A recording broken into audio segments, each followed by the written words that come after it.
To a Young Friend by Samuel Taylor Coleridge. A mount not very summoned bare and steep, but a green mountain, variously uphill, where over jutting rocks soft mosses creep, or coloured lesions with slow oozing weep, where cypress and the darker hues that wild, with the summer torrent's gentle dash, dance bright in the red clusters of the ash. Beneath whose boughs, where those still sounds beguiled, calm pensiveness might muse herself to sleep, till hardly startled by some fleecy dam that rustling on the bushy cliff above, with melancholy bleat of anxious love, made meek enquiry for a wandering lamb. Such a green mountain were more so sweet to climb, e'en while the bosom ached with loneliness. How more than sweet, if some dear friend should bless the adventurous toil, and up the path sublime, no lead, no follow, the glad landscape round, wide and more wide, increasing without bound. Or when, to a loveliest sympathy, to mark the berries of a half-uprooted ash, dripping and bright, and lest the torrents dash beneath a cypress, of a hue more dark, seated at ease on some smooth mossy rock. In social silence now, and now to unlock the treasured heart, arm linked in friendly arm, save with the one is muse's witching charm, muttering brow-bent at unwatched distance lag. Till high o'erhead his beckoning friend appears, and from the forehead of the topmost crag shouts eagerly, for haply there uprears the shadowing pine its old romantic limbs, which latest shall detain the enarmoured sight, seen from below, when ether valley dims, tinged yellow with a rich departing light. And haply wasn't in some unsun cleft a beauteous spring, rocks collected tears, sleep sheltered there, scarce wrinkling by the gale.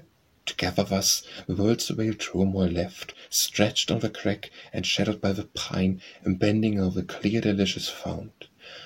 Dearest youth, it were lot divine to cheat our noons in moralizing mood, while west winds fend or tempests toil with youth, when downward slope, of pausing from the mount, to some lone mansion in some woody dale, with smiling with blue-eyed domestic bliss, gives this the husband's, that the brother's kiss.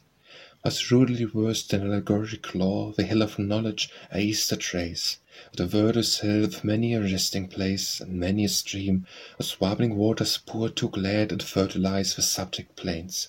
That hill with secret springs, and nooks untrod, many a fancy blessed and holy sought, where inspiration is diviner strains low murmuring lay. And starting from the rocks, stiff evergreens, whose spreading foliage mocks once born soil, and the bleak frosts of age, and bigotry's mad fire-invoking rage.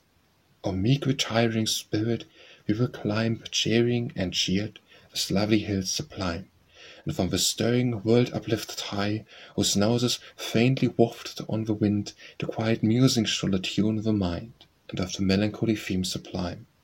Where the prospect for the gazing eye pours all its healthful greenness on the soul, we'll smile at wealth, and into smile at fame, our hopes, our knowledge, our joys the same, as neighbouring fountains image each the whole.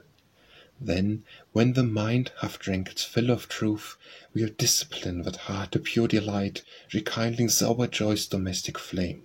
They whom I love shall love thee, honoured youth. Now may heaven realize this vision bright.